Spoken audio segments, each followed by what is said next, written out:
Mesdames et messieurs, bonjour à tous et bienvenue dans cette nouvelle vidéo. Alors aujourd'hui, comme vous pouvez le voir, on va parler de l'amortisseuse, la tête amortisseuse pour ma fraiseuse, qui est à 90% terminée et qui, voilà, je sais que ça va intéresser beaucoup de monde, donc c'est pour ça que je vais faire une vidéo de conclusion.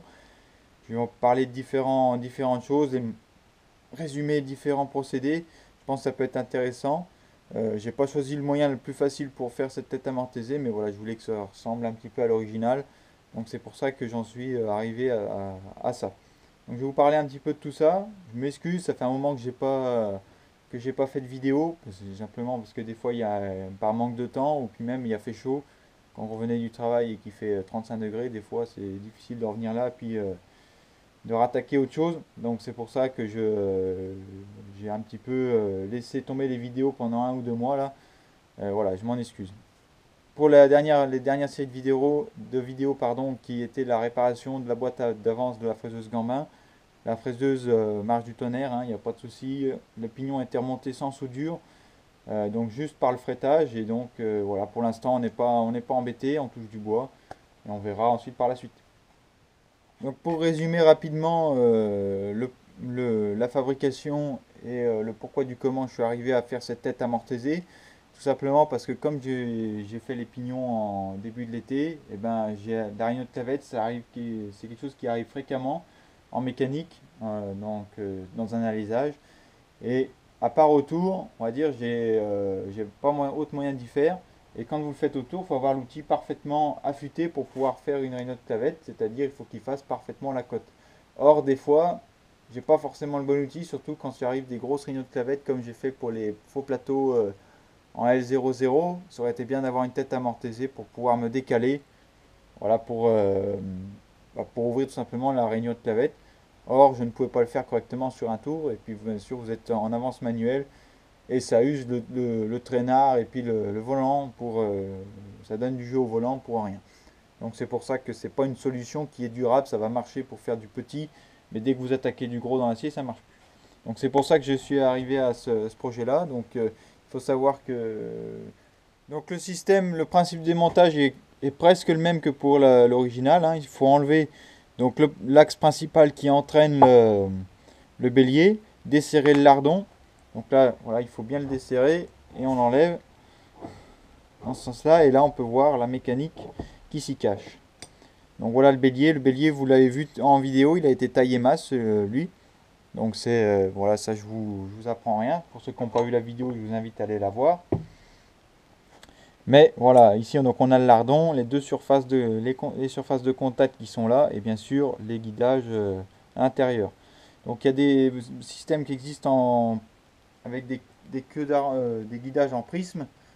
Et voilà, après réflexion, j'aurais peut-être mieux fait d'y faire avec un prisme, parce que ça aurait été beaucoup plus facile que de faire un queue d'aronde. Et puis l'avantage d'un glissage prismatique, c'est qu'on peut régler les jeux indépendamment, c'est-à-dire le relevage et le guidage en lui-même. Donc voilà, donc on est monté sur un système avec un maneton, on va enlever ça, avec un maneton mobile. Donc en fait, je viens tout simplement desserrer ici et je viens passer une clé par là pour venir varier ma course de 0 à 80 mm. Et si j'évidais ces deux parties-là qui ne servent à pas grand-chose, je pourrais gagner encore plus 5 mm, il me semble. Donc c'est voilà, peut-être à l'avenir, mais pour l'instant, je pense on est pas mal. Voilà. Donc là, ça nous fait une toute petite course qui nous permet d'aller plus vite en nombre de coups par minute. Relativement satisfait du montage. Ensuite, quand on dessert ces deux vis-là, ben on peut incliner, faire des mortaisages en pente, en inclinant. Voilà. Donc là, je peux mettre ma course comme je veux. D'accord. À 360 degrés. La liaison entre ces deux pièces a besoin d'être ajustée parce que j'ai un petit défaut d'environ 5 centièmes quand le fourreau descend.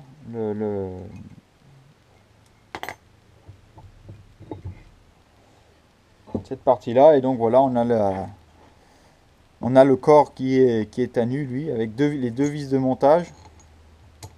On en a trois, une qui va derrière, plus deux petites vis pointeaux qui sont juste là pour vraiment immobiliser sur les deux barres de guidage.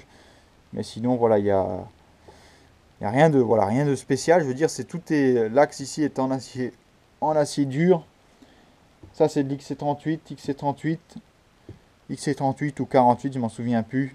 Et voilà, par contre, voilà, les vis ici, tous les axes sont en acier dur. Donc là, c'est de la vis 12,9 qui a été modifiée. Ici, c'est voilà, pareil pour les pignons, c'est du je me souviens plus ce que c'est comme alliage, mais voilà, c'est du dur. Donc il n'y a pas de souci à ce niveau-là. J'ai pas pu faire de traitement thermique parce que je suis pas équipé pour encore. Mais voilà, il faut que je réfléchisse également à cette question-là dans un futur plus ou moins proche. Et voilà un petit peu la face arrière. Donc il faut bien, je vais donner un coup de pierre après pour vraiment être nickel chrome. Voire après, pourquoi pas au bleu, faire un petit grattage juste pour homogénéiser les points de contact. Mais voilà, ici les deux barres de guidage qui nous permettent de viser la lunette ou différentes choses. Et donc là, voilà, c'est par ce logement qu'on vient entraîner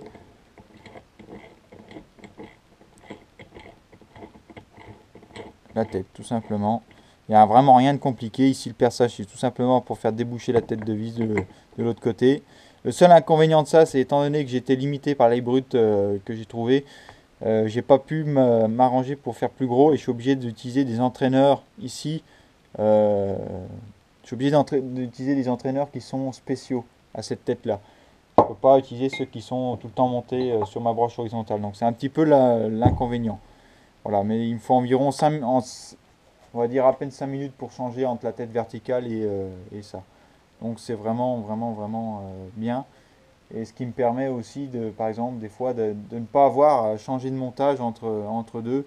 Si par exemple j'ai besoin de faire un alésage à une tête alésée, après je peux mettre ma tête amortisée directement dedans et on y va. C'est vraiment, voilà. C'est ce que je recherche également entre mes machines, c'est l'universalité. Enfin bref. Donc là, on va retirer la tête verticale. Donc je vous l'ai déjà un peu montré dans les précédentes vidéos. Donc il existe deux autres types de têtes en plus de la tête amortisée. Il existe en fait deux têtes perçantes, une en SA30 et une avec des petites pinces qui, je suppose, étaient équipées avec la machine puisque j'ai les pinces qui vont avec cette tête, j'ai les outils amortisés qui vont avec la tête amortisée.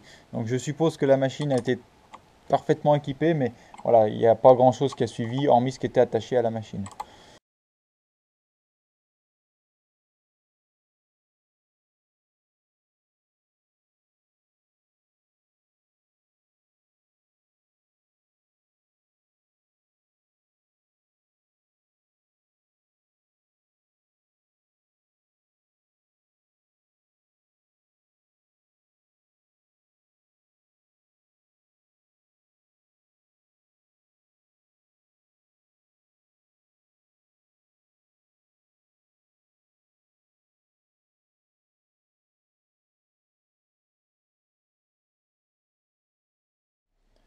Donc voilà ce que ça donne l'ensemble une fois monté. Donc ça ressemble grossièrement à la tête d'origine, hein. Mais voilà, c'est du maison. Donc je vais vous faire montrer en marche. Donc là je suis à la plus basse vitesse avec la plus grande des courses possibles. Donc c'est-à-dire un petit peu plus de 60 mm. Donc ça fait déjà une belle course, hein, pour faire du mortaisage et du clavetage. Donc c'est pas du rabotage, hein, c'est pas un étolimeur. C'est pas trop fait pour ces choses-là. Voilà. Déjà une mortaiseuse qui a 120 de course, honnêtement, qui a le double de celle-là, ça fait déjà une belle mortaiseuse, hein, honnêtement. Donc là, je peux le faire varier, bien sûr, comme si c'était une broche classique, ma vitesse. Voilà.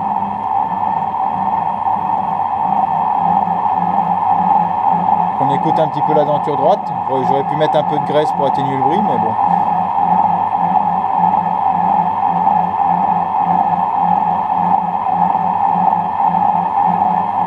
Donc le ratio est entre la vitesse de broche et donc l'arbre principal d'entraînement, il est divisé par 2. Donc quand je suis à 200, je suis qu'à 100 tours au niveau du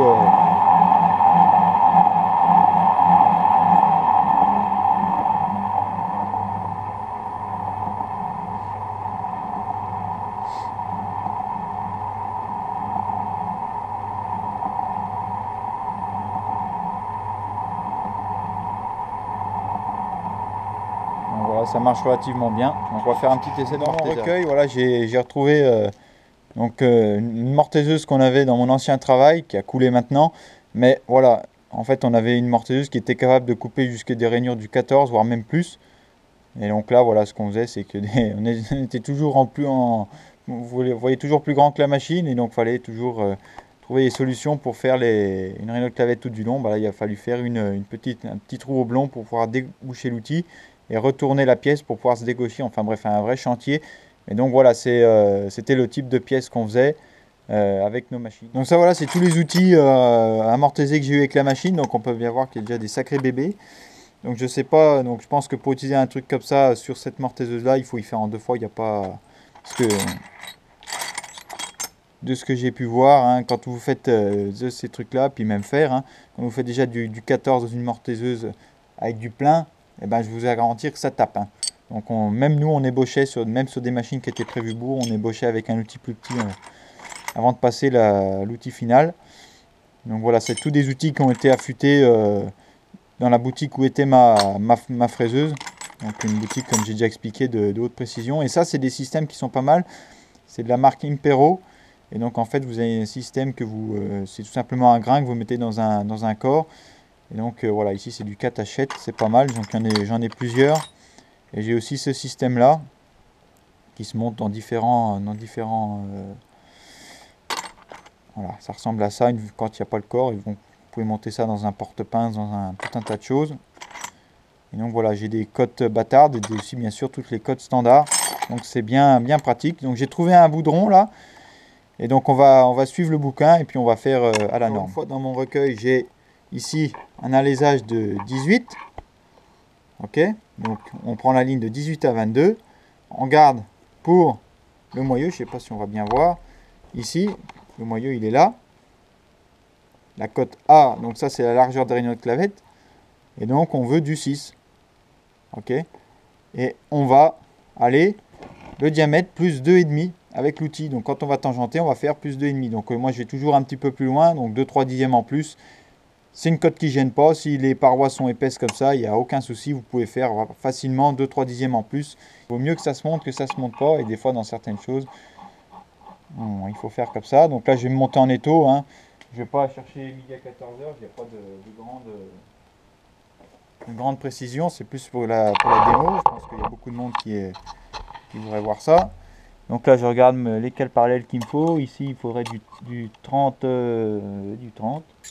J'ai également acheté cet étau là. Tout simplement parce que j'ai eu besoin d'une base tournante et j'en avais pas. Et donc cet étau était livré avec une base tournante et je l'ai mis à l'épreuve. Là ça fait 1 mois que je l'ai acheté et je le mets à l'épreuve pour voir ce qu'il vaut. Je l'ai payé 100 €. Et il avait aussi quelque chose qui était intéressant pour moi, les canaux pour récupérer les goulottes pour récupérer le lubrifiant. Chose que je n'ai pas sur les étaux, mon étau Sopam et Sagop. Donc voilà, c'est pour ça que je vais voir un petit peu ce que ça vaut. Et si pour 100 €, je vous redirai si ça vaut vraiment le coup. Mais pour l'instant, honnêtement, j'en suis plutôt satisfait. Les cales parallèles plaquent bien à chaque fois.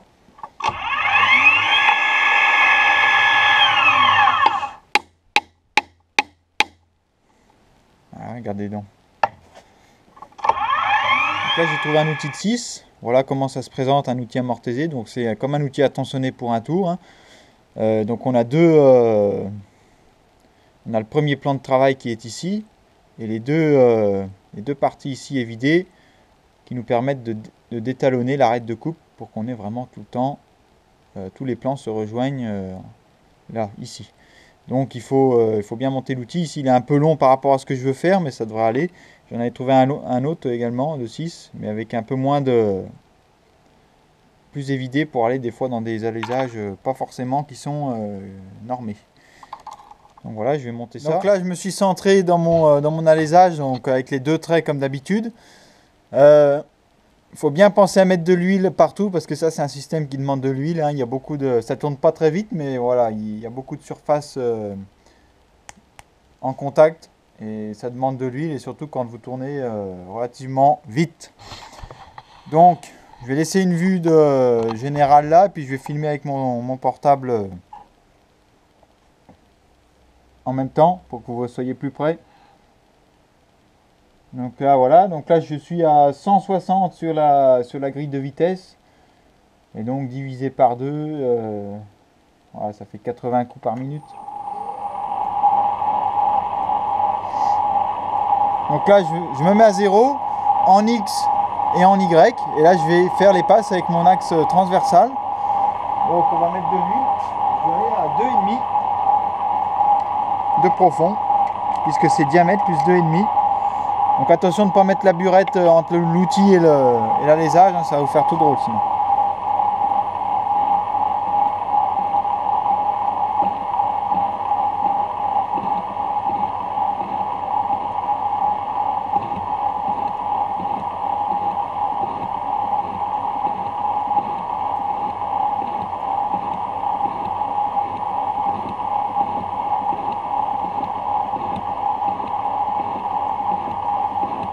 Vous laissez quelques passes à vide de temps en temps. Donc là je serai à 2,5, donc je vais aller un peu plus loin, 2,7, 2,8 même. Là on laisse un petit peu reposer l'outil tranquillement et je m'écarte. Et voilà, l'affaire est pliée. Donc je peux mettre un 0 pour revenir.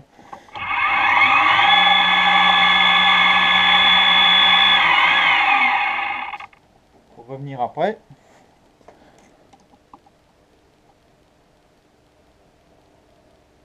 Donc 18 plus 2, 5. Ouais, j'y serai.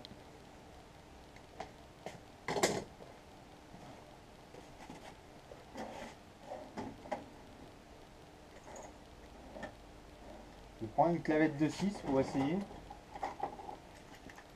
Si j'en ai une sous la main là, pas trop grande.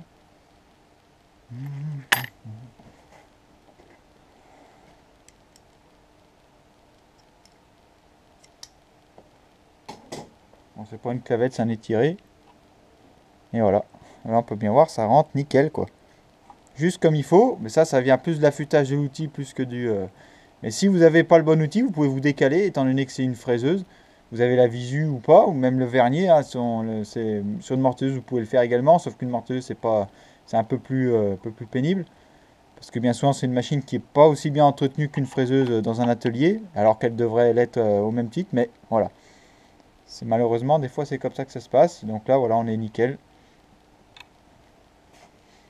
On est nickel. Je pourrais peut-être reprendre un tout petit peu pour être sûr que ça rentre. J'ai mon outil qui m'embête.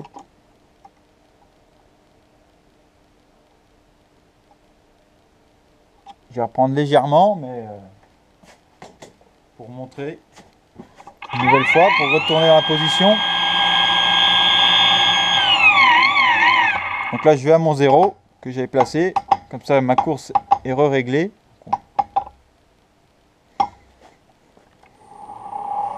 Et j'y retourne.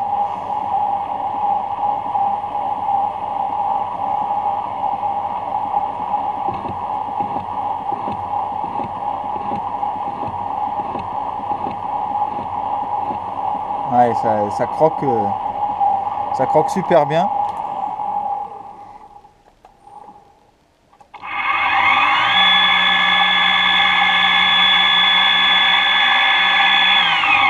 Quand on dégage toujours la course de l'outil en haut. Voilà, là je suis nickel. Comme ça je suis sûr que mon assemblage claveté rentre impeccable dedans. Donc pareil, ma clavette, je l'essaye, on est nickel. J'ai un vrai fer à clavette ici de 6. Il est trop long. C'est un peu plus dur. Et voilà. Il faut que ce soit ajusté une réunion de clavette, hein, parce que si vous ajustez pas qu'il y a du jeu, d'entrée de jeu, c'est le cas de dire, ça va battre et donc vous allez faire un mauvais résultat. Donc c'est pour ça qu'il faut ajuster au mieux ce genre de choses. D'ailleurs les clavettes, on les ajuste tout le temps parce que bien souvent, sinon ça fait tout le temps un peu trop de jeu. Et donc là, voilà le résultat.